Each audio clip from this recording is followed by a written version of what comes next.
I have been working on hot weather stitching and wallowing in my stash and sorting through things and having all kinds of fun.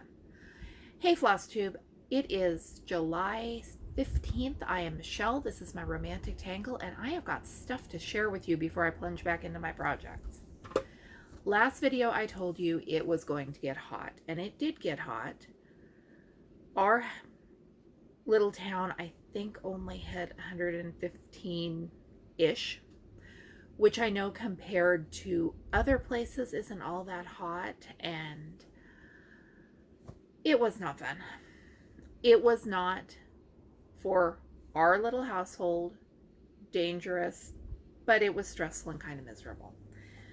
So one of the pieces of advice I heard on the news, which I thought was spectacularly stupid, was to play Christmas music to try to trick your body into thinking it was cooler. No, but I did pull out some seasonal stitching that would get me thinking of the beach, because there was no way we were going down to any of the local parks or rivers or swimming holes, because everybody else, I am sure, was down there, and I am sure with those temperatures that tempers were flaring. So I pulled out beach babies so I could think about being at the beach with a breeze and all the sand between your toes. Working on this piece evokes all kinds of sense memories of childhood, and I just love it. So I started the third little girl, and actually on the screen she looks great. Her elbow is tipped up like this holding her sand bucket, which while I was stitching her was making her face look like the most bizarre blob you have ever seen. I've talked before about how this is kind of a leap of faith project with the shading on this little girl's leg and how wrong it looked, and the colors in her hair and how wrong they looked. But if I follow the chart and I trust the pattern, it works. And now that the shading is there, you can see that that is her face and her elbow. And I spent some time stitching the grass between them. Everything over here is going to be full coverage, grass and fence, and it's actually more pleasant to stitch than I thought it would be, because it kind of goes up and down, and it's not confetti, it's dense stitching that makes logical sense. And the other night I had a night when I was feeling kind of cranky and tired, and I stitched fence posts, and I had a night I was not feeling motivated, and there's a whole bunch of white to fill in on the sign. The other night I was watching a horror movie and worked on the bucket, because it's a lot to fill in and only a couple of colors. So I'm enjoying the process with this one. I've got a long ways to go, but I'm enjoying the journey. Speaking of a very, very long ways to go, I also pulled out Noise of Waterfall and worked on it, because talk about sense memories. I can almost hear the water and feel that little cool mist that would be coming off of this if you were over here in the bushes somewhere. And I love this. It is huge. It is a project that will take me, I'm not looking at deadlines on this one. I'm not looking at a time frame or a number of hours. I'm just stitching on it when the impulse strikes and really enjoying the process. It's 10 count, so it works up faster than a lot of other things, but the colors, this one still makes me giddy. And yes, this was from Riolis for a sponsored post that I already posted that video, and I don't think I have to tell you that every time I show it to you. I try really hard to get the disclosures how they're supposed to be. I will always tell you where something came from, what you need to know about where it came from. If you're curious, ask me. That's just that. So, the heat. Please, if you are worried about relatives with the heat, don't just check in on them before it gets hot. Check in on them while it is hot, because I will admit that when they were talking about this on the news, I thought we had seen temperatures like this before. Apparently we have not here in my area, and I was wrong. I was misremembering childhood.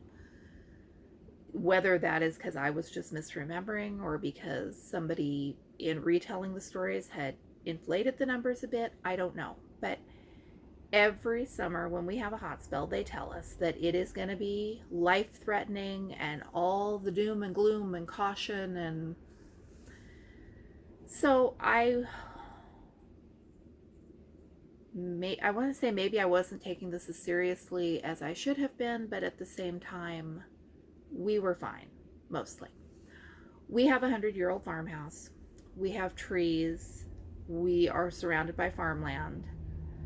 So at the hottest day, I think it was, what was it? 115-ish. In the house, we were pushing 80 degrees, and that is after running fans, opening windows, doing all the things. We have one little itty-bitty window air conditioner, which the only window it fits in would require all 5 of us to sit together in a small bedroom, and it wasn't hot enough to do that. I mean, I guess if it had gotten hot enough, we could have hooked up the travel trailer to the electricity and gone and sat with the air conditioning out there, but that doesn't sound fun either. That would have been desperate measures. My daughter lives 2.5 miles or so down the highway, and I went to her house at 10 in the morning to get freezer burned frozen vegetables for my chickens, and at 10 a.m. her house, after she had done everything she could do, was 90 degrees and getting hotter. So it's not just where you are and how you compare to other cities, it's the construction of your house. Her house was built in 73 and it is an oven. She wound up putting tinfoil on her windows and blocking off doorways, and she got it down to where they were safe. We spent 2 days taking ice water down to the chicken coop every hour and a half, and we did lose 1 chicken, which was sad, but it's a chicken, and we had done everything we could think of to do, short of bringing 15 chickens into the house, which I'm not going to do. That would not have been a feasible or reasonable thing to do. If I had noticed one particular bird in severe distress, maybe we would have crated them up and thought of something else, but no. And everyone I've talked to who knows people who has birds, it sounds like a lot of people lost a lot of birds.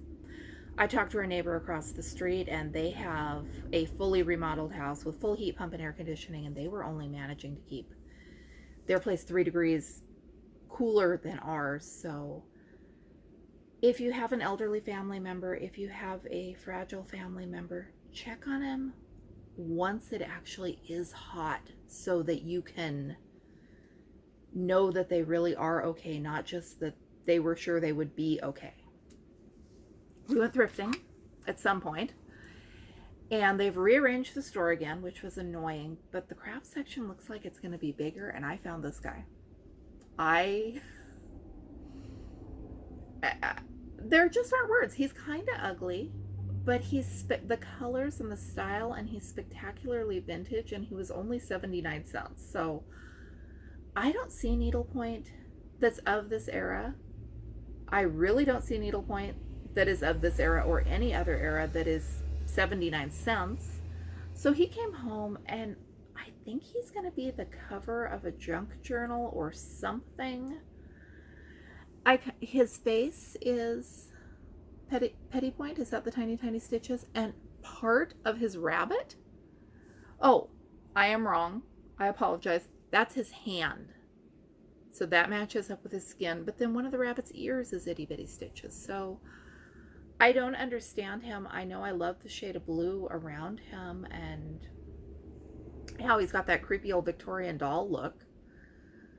He had to come home with me. I had to save the stitches, and I will do something with him. I feel that weird little obligation to save the stitches and make sure he is preserved. I'm just not quite sure yet how I'm going to do it. The package of cross-stitch kits that I ordered for my birthday back on March 11th has been hung up in apparently a shipping container since April. It finally shows on tracking that it is in the United States. And now the tracking for the USPS says it is en route to the next destination and has been for 4 days. So I don't know where it is, but it's closer.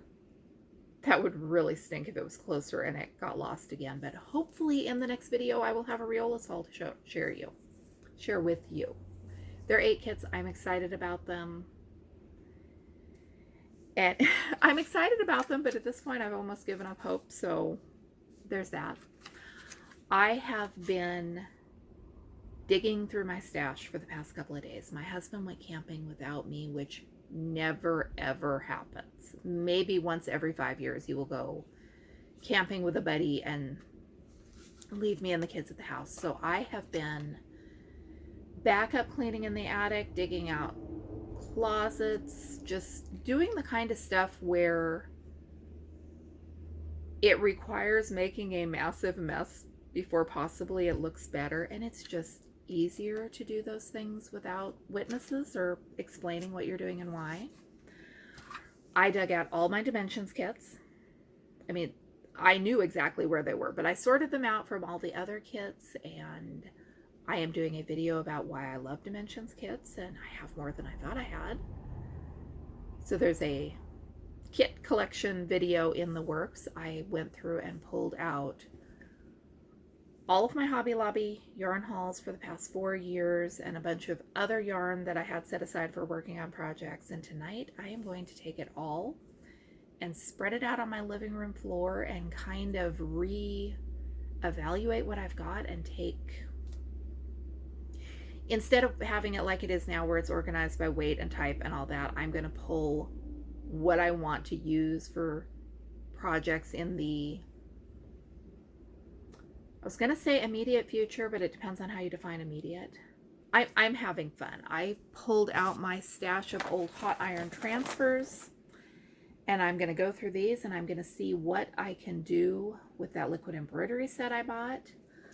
I had wanted to do this weeks ago, but it was too hot to plug in the iron. So I've got all of these things going right now, and I am having an absolute blast. And one thing, I'm really taking stock of my time and going, okay, I have this chunk of time this afternoon. What is the best use I could make of this time? Because, you know, maybe it is not stitching on the fence on Beach Babies, because I can stitch on the fence on Beach Babies any evening.